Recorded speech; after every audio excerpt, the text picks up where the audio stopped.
During this year's Emancipation Service, the true meaning of festival, celebrating the emancipation from slavery, was discussed from a biblical and African perspective. But Premier Dr. Orlando Smith and Pastor Dr. Melvin Turnbull took the discussion even further by examining a different kind of emancipation, the BVI's independence from the UK. Nia Douglas has more. At the Emancipation Service, Premier Smith said now is the opportune time to formally examine the matter of independence in the British Virgin Islands. So this may be an opportune time for us together to carefully weigh the merits of self-determination.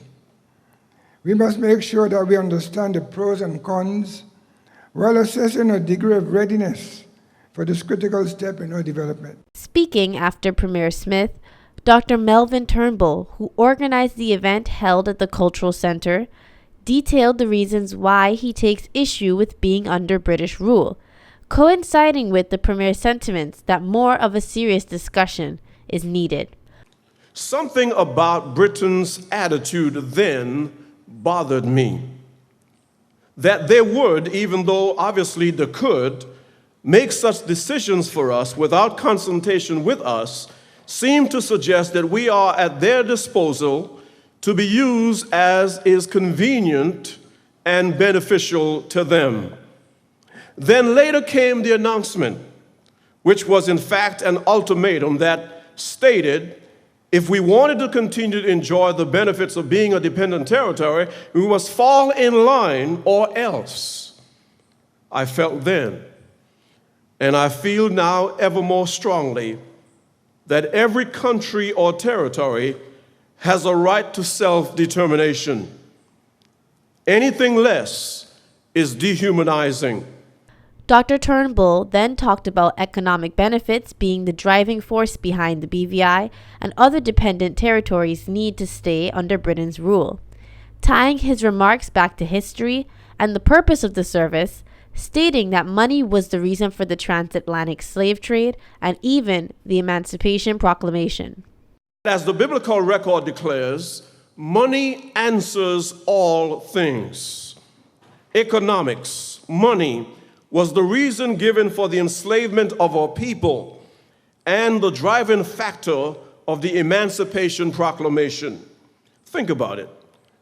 Economic power is the key to this mystery of why we seem reluctant to take a stand as a territory.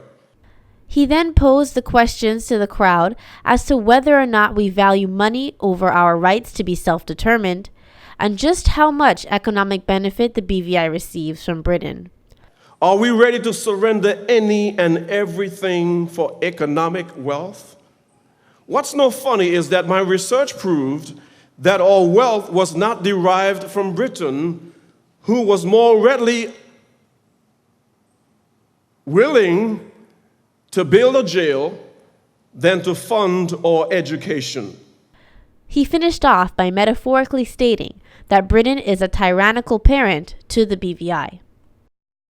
What I found and still find more reprehensive, however, is that Britain, instead of acting like a responsible parent and sitting down its children and deliberating on and preparing them for the inevitable step of independence, she appears to behave like a tyrant and delinquent parent.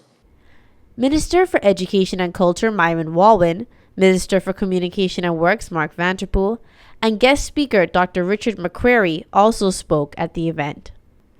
Reporting for JTV News, I'm Nia Douglas.